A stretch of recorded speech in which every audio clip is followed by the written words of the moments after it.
என்னங்க நடக்குது நம்ம மாட்டுத்தாவணி பஸ் ஸ்டாண்ட்ல?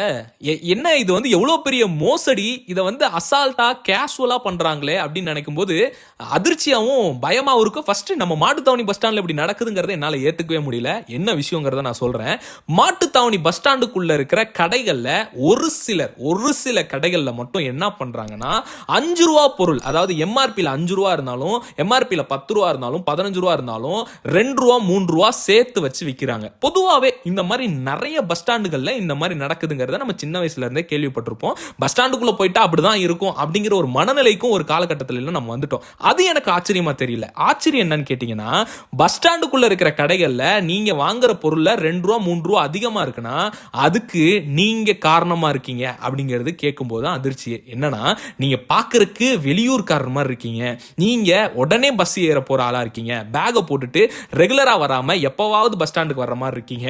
அது இல்லாம முக்கியமா பெண்களா இருக்கீங்க, வயசானவங்களா இருக்கிறீங்கன்னா உங்களுக்கு கண்டிப்பா எம்ஆர்பில இருந்து ரூ. 5 இருந்து ரூ. 6 வரைக்கும் சேர்த்து தான் விற்போம் அப்படின்ற மாதிரி தான் நிறைய கடைகள் இயங்கிட்டு இருக்குதான். இதை கேட்கும் போது எனக்கு அதிர்ச்சியாவே இருந்தது. அப்ப நம்ம ஊர்க்காரங்களுக்குலாம் ரூ. 5, வெளியூர்காரங்களுக்குலாம் ரூ. 6, ரூ. 7, ரூ. 10, ரூ. 12 அப்படின்னு விற்கிறது எந்த அளவுக்கு வந்து ஏத்துக்கிறது அப்படின்னு எனக்கு தெரியல. ஃபர்ஸ்ட் இதை கேட்கும்போது அதிர்ச்சியாவும் எனக்கு வந்து நம்பிக்கையும் வரவே இல்லை. ஆனா இதை வந்து வெளிப்படையா நாங்க இப்படிதான் அனுபவிச்சுட்டு இருக்கோம், இதை நீங்களே பாருங்கன்னு எங்க சப்ஸ்கிரைபர் ஒரு வீடியோவை ரெக்கார்ட் பண்ணி அந்த பொண்ணு தைரியமா எங்களுக்கு அனுப்பிச்சாங்க. அந்த வீடியோ நீங்களே பாருங்க. ரெட் இருக்கா? ஒன்று எவ்வளோ?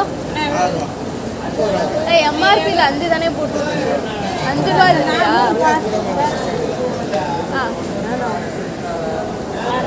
அந்த பெருசு கூட தானா? அந்த பெருசு இருக்குல்ல, ஏன்னா 2 ரூபா கூடயா?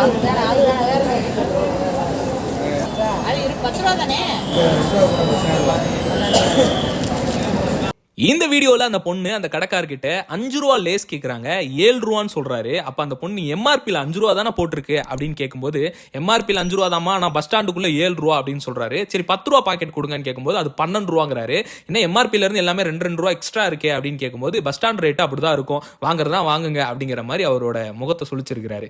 இதை ரெக்கார்ட் பண்ணி எங்களுக்கு அனுப்பிச்சாங்க. அப்பதான் எங்களுக்கே தெரிய வந்தது. ஸோ இவங்க சொல்ற மாதிரி உண்மையிலேயே அந்தந்த ஊர்க்காரங்க கிட்ட ஒரு ரேட்டுக்கும் வெளியூர்காரங்க கிட்ட ஒரு ரேட்டுக்கும் உள்ள விற்கிறாங்களான்னு செக் பண்றதுக்கு நாங்க 2-3 பேரா பிரிஞ்சு பஸ் ஸ்டாண்டுக்குள்ள நுழைஞ்சு நிறைய கேள்விகள் கேட்டோம், நிறைய கடைகள்ல பர்ச்சேஸ் பண்ணோம். ஆனா எங்க கிட்ட யாருமே 1 ரூபா கூட எக்ஸ்ட்ரா சொல்லி விற்கவே இல்லை. எங்க கிட்ட 5 ரூபா பொருள் 5 ரூபா தான், 6 ரூபா பொருள் 6 ரூபா தான் அப்படின்ற மாதிரி தான் வித்தாங்க. அப்பதான் எங்களுக்கு தெரிய வந்தது. ஸோ இந்த ஊர்க்காரங்களுக்கு ஒரு ரேட்டு, வெளியூர்காரங்களுக்கு ஒரு ரேட்டுன்னு ஒரு சில கடைகள்ல வியாபாரம் பார்த்துட்டு இருக்கிறாங்க. இதை கேட்கும்போது தான் எனக்கு வந்து அதிர்ச்சியா இருந்தது. இந்த வீடியோ நான் பதிவு பண்றதுக்கு காரணம் அதுதான். ஸோ பொதுவாகவே மதுரையில் வந்துட்டு மதுரைக்காரங்கனாவே பாசக்காரங்க, யாரையும் வந்து அவ்வளோவா ஏமாற்ற மாட்டாங்க, நல்லா பழகிட்டா நண்பனா இருப்பாங்க அப்படின்னு நம்ம வெளியே பேசிக்கிறோம். ஆனால் அப்படி கிடையாதுங்கிற மாதிரி ஒரு சிலர் நடந்துக்கிறாங்க.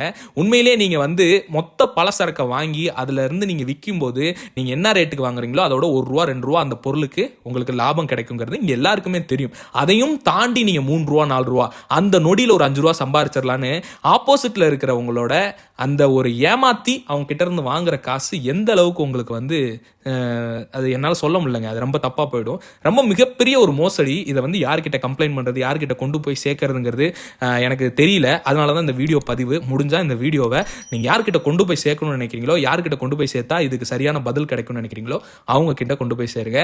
எங்களோட அந்த சப்ஸ்கிரைபருக்கு மிகப்பெரிய ஒரு நன்றி, எங்களுக்கு இப்படி ஒரு விஷயம் நடக்குதுங்கிறத வெளியே கொண்டு வந்து காமிச்சதுக்கு.